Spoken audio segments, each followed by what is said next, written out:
Hello friends, welcome to my channel Himanshu classes. Friends, 2022 में बहुत से एग्जामिनेशंस होने वाले हैं, जिसमें अगर बिहार की बात करें तो प्रधान अध्यापक, प्रधान शिक्षक की वैकेंसी आने वाली है। यूपी टीईटी का एग्जामिनेशन होने वाला है दोस्तों, सीटेट का एग्जामिनेशन होने वाला है। और इन सब को ध्यान में रखते हुए मैं अपने चैनल के माध्यम से आपके लिए लगातार वीडियो अपलोड कर रहा हूं। दोस्तों, मैं पिछले कुछ दिनों से आपके लिए हर सब्जेक्ट का मल्टीपल चॉइस क्वेश्चंस भी लेकर के आ रहा हूं। और दोस्तों, आज ये वीडियो उसी सीरीज को आगे बढ़ाते हुए एक मोस्ट इम्पॉर्टेंट टॉपिक पर है। दोस्तों, जिस सब्जेक्ट को मैं आज चुना हूं वह है टीचिंग एप्टीट्यूड टेस्ट, जिसमें अक्सर इन सब एग्जामिनेशंस में जो बैठते हैं स्टूडेंट्स हों, टीचर्स हों, वो अक्सर परेशानी में पड़ते हैं। तो इसके लिए बहुत ज़रूरी है कि इस पर विशेष चर्चा किया जाए, इसको लगातार देखा जाए। इसलिए ये टीचिंग एप्टीट्यूड टेस्ट का मल्टीपल चॉइस क्वेश्चन का ये मेरा पहला क्लास है दोस्तों। तो फ्रेंड्स, टीचिंग एप्टीट्यूड टेस्ट का जो पहला क्वेश्चन मैं आपके लिए लेकर के आया हूँ वो है, एक अच्छा अध्यापक वह होता है जो ऑप्शन नंबर ए मेधावी व परिश्रमी हो, बी अपने विद्यार्थियों से सच्ची लगन रखता हो, सी सादा जीवन व्यतीत करता हो और डी अपने विषय में प्रवीण हो। यहाँ जो चार ऑप्शन है वो ऐसा लग रहा है कि चारों में कौन सही होगा, कौन गलत होगा। एक अध्यापक है तो मेधावी परिश्रमी होना चाहिए, समाज के अनुसार उसे सादा जीवन भी व्यतीत करने की बात आती है, अपने विषय में उसे प्रवीण भी होना चाहिए और अपने विद्यार्थियों से सच्ची लगन भी रखता हो।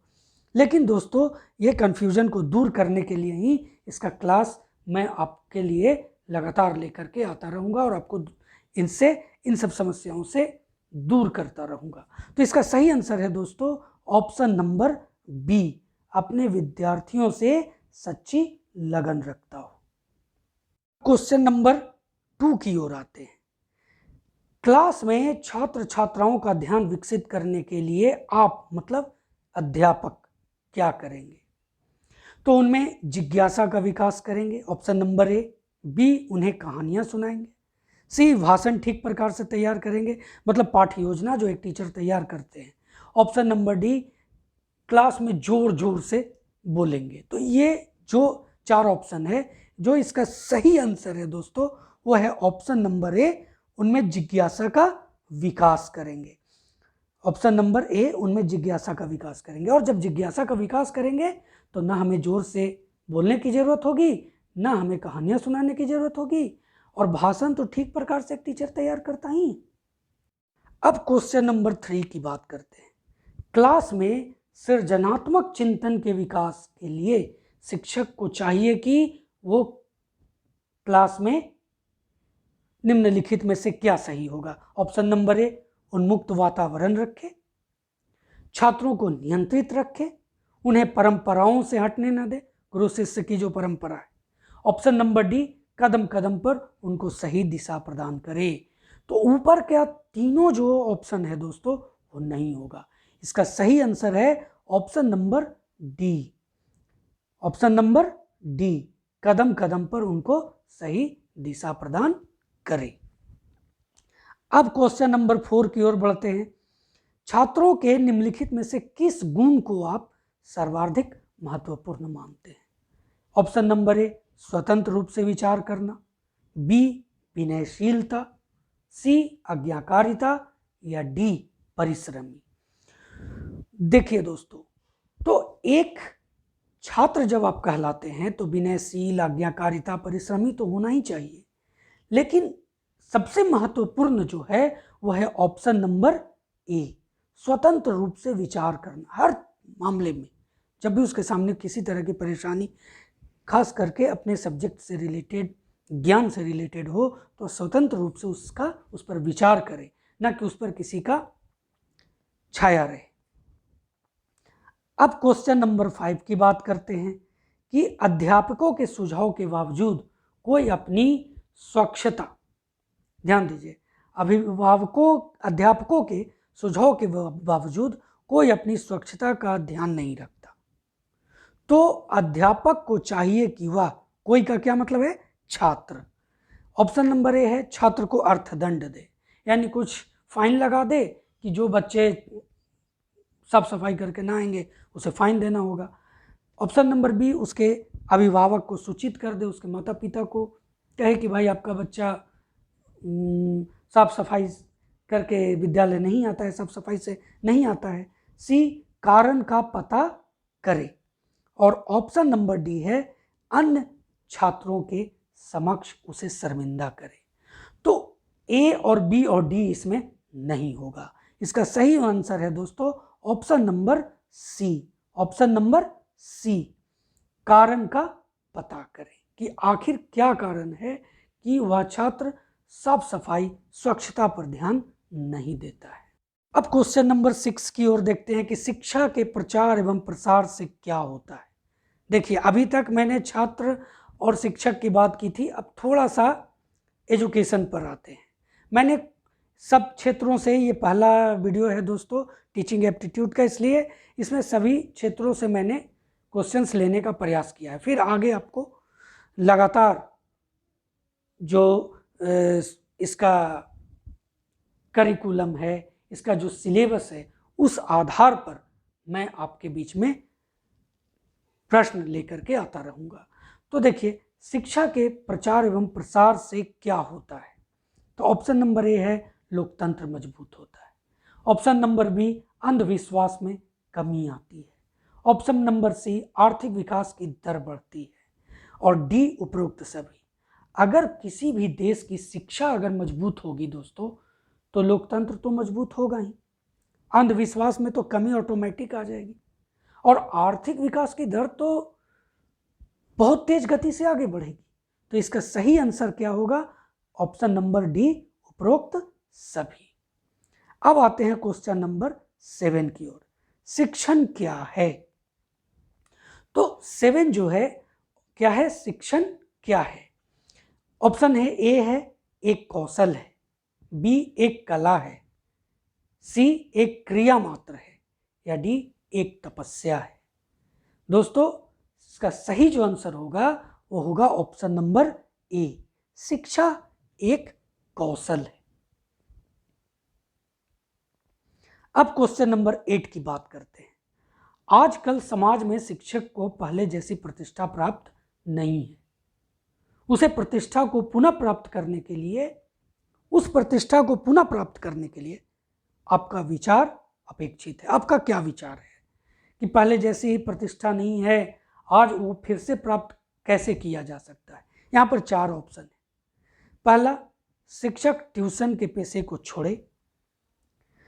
बी, शिक्षक अपने कर्तव्य का निष्ठापूर्वक पालन करे।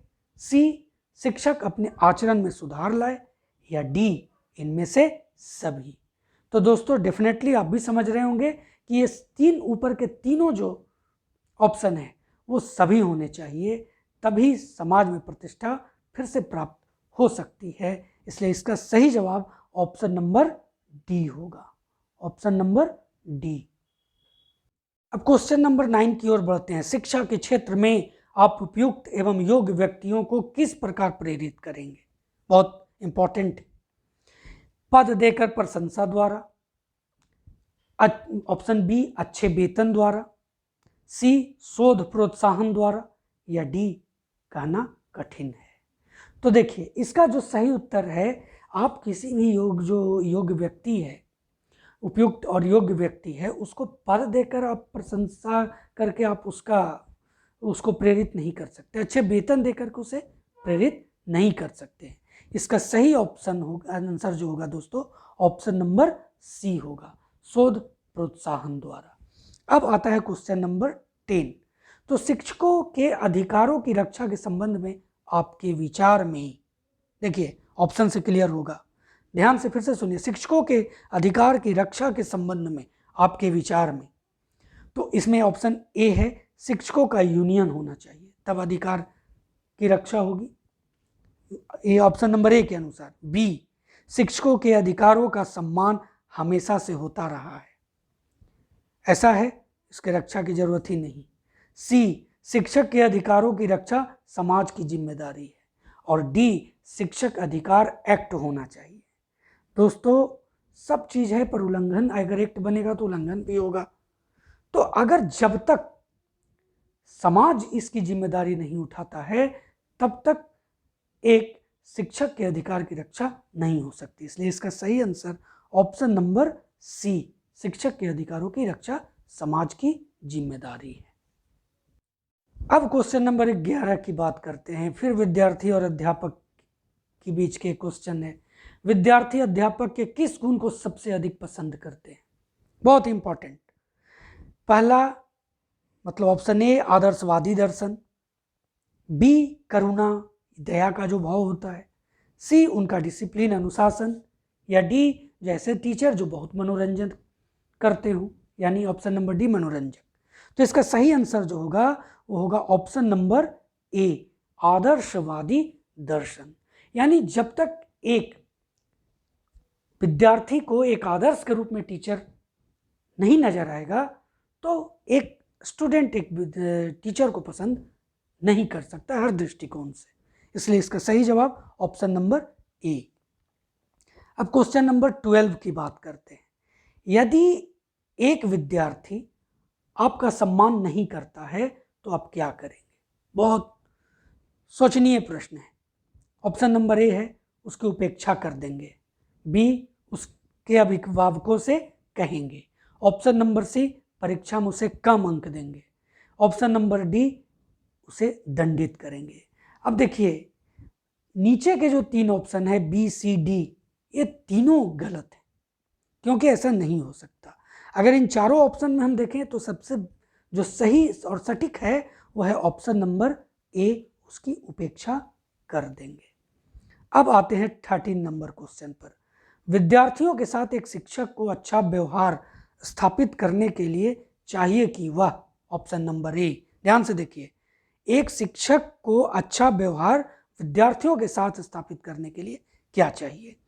ए है अपने विद्यार्थियों से प्यार करे, बहुत अच्छी बात है। ऑप्शन नंबर बी उसके साथ मित्रवत व्यवहार करे, ये भी बहुत अच्छी चीज़ है। सी प्रत्येक विद्यार्थी पर व्यक्तिगत रूप से ध्यान दे, डेफिनेटली चाहिए। और डी अच्छे से बात करे। अब इसमें चारों लग रहा है कि भाई कोई ना कोई तो होगा, लेकिन जो सटीक आंसर है दोस्तों वो है ऑप्शन नंबर सी। जब तक आप एक विद्यार्थी के साथ पर्सनल बात नहीं कीजिएगा, उस पर पर्सनल ध्यान नहीं दीजिएगा, तब तक वो एक विद्यार्थी के साथ आप एक शिक्षक के रूप में अच्छा व्यवहार नहीं कर सकते। तो इसका सही आंसर होगा option number C. Question number 14 है दोस्तों, आप विद्यालय में छात्रों में सहयोग की भावना विकसित करने के लिए क्या करेंगे एक अध्यापक के रूप में?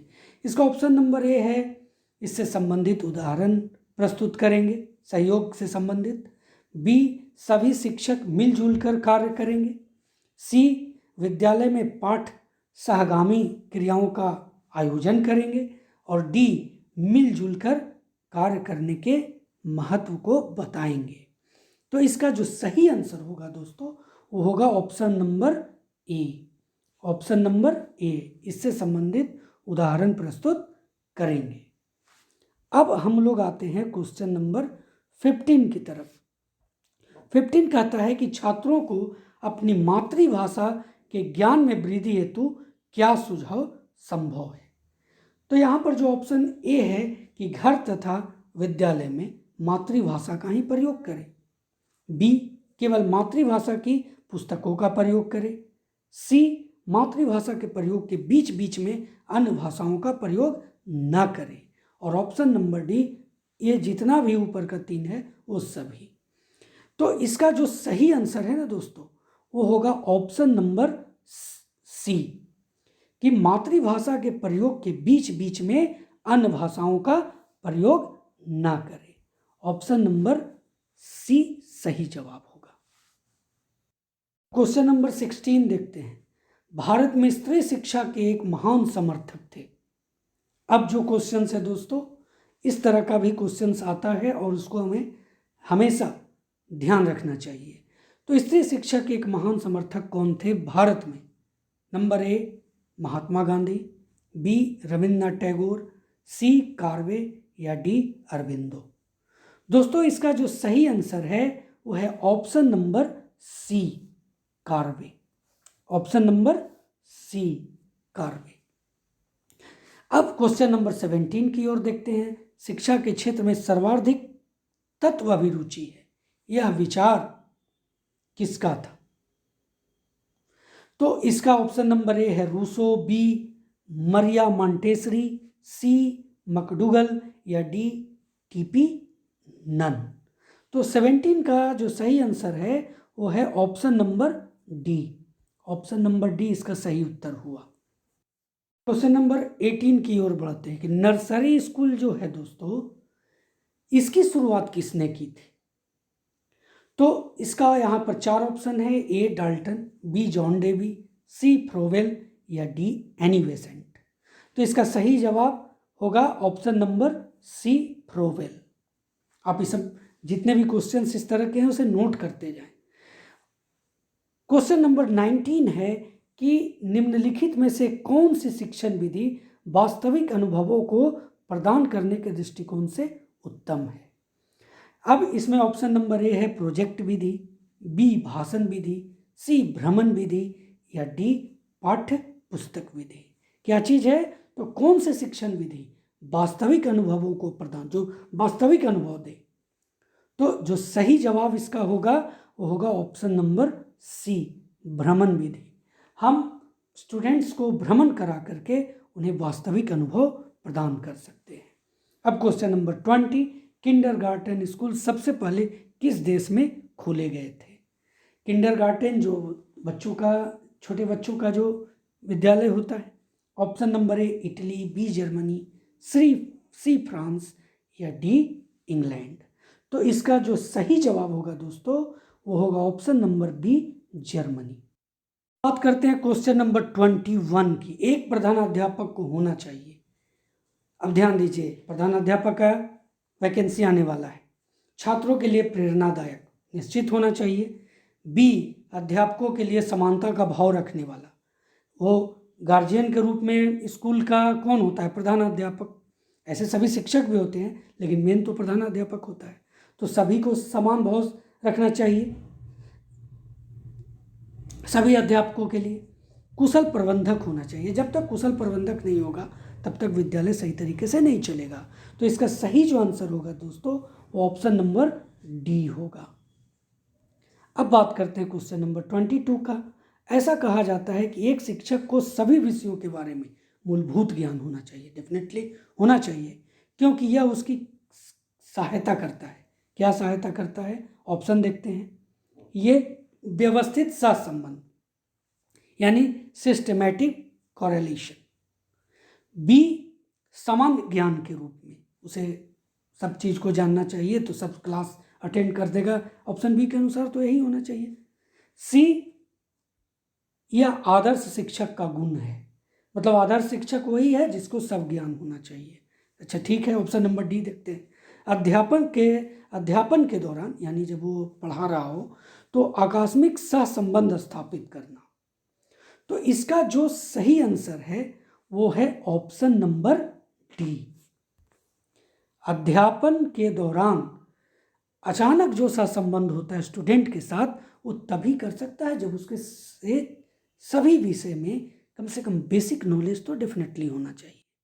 क्वेश्चन 23 कहता है सामाजिक आर्थिक रूप से वंचित पृष्ठभूमि से आने वाले बच्चों को क्लास के माहौल की आवश्यकता होती है। किस तरह के क्लास के माहौल की आवश्यकता होती है? ऑप्शन नंबर ए है बच्चे को उसकी क्षमता के आधार पर वर्गीकृत करना। बी उन्हें अच्छा व्यवहार सिखाता है। सी उनके सांस्कृतिक और भाषाई ज्ञान को महत्व देता है तथा उसका उपयोग करता है। डी उनकी भाषा को हस्तोत्साहित करता है ताकि वे मुख्यधारा की भाषा सीख सके। तो मैं बता दूं इसका सही आंसर होगा ऑप्शन नंबर सी। अब है दोस्तों 24, उसमें है कि पाठ्यक्रम यानी करिकुलम निर्माण में किस बात का मुख्य रूप से ध्यान रखना चाहिए। ऑप्शन नंबर ए है शिक्षा के उद्देश्य को, बी छात्रों की आवश्यकताओं, रुचियों एवं योग्यताओं को, सी शिक्षण अनुसंधानों को। डी, ए और बी। तो इसका सही आंसर जो है दोस्तों वो है ऑप्शन नंबर डी। शिक्षा के उद्देश्य और छात्रों की आवश्यकता और रुचियों और योग्यताओं को ध्यान में रख कर के ही पाठ्यक्रम का निर्माण होता है दोस्तों, और इसका करना भी चाहिए। अब क्वेश्चन नंबर 25 की ओर बढ़ते हैं। भारत में शिक्षित बेरोजगारी का प्रमुख कारण क्या है? ऑप्शन नंबर ए, सरकार की रोजगारों के ठोस ठोस नीति न होना, बी शिक्षा का व्यापक प्रसार, सी उद्देश्यहीन शिक्षा, या डी घटिया स्तर की शिक्षा। तो इसका सही आंसर है ना दोस्तों, वो है option number C. Option number C इसका, क्योंकि दोस्तों उद्देश्यहीन शिक्षा के कारण ही बेरोजगारी बढ़ती है। और नई शिक्षा नीति जो आई है दोस्तों, उसमें इस चीज़ का विशेष ध्यान रखा गया है। जो शिक्षा उसमें देने की बात कही गई है, उसमें पूरी तरह से उद्देश्य वाली शिक्षा, ताकि ये जो शिक्षित बेरोजगारी है वो ना रहे।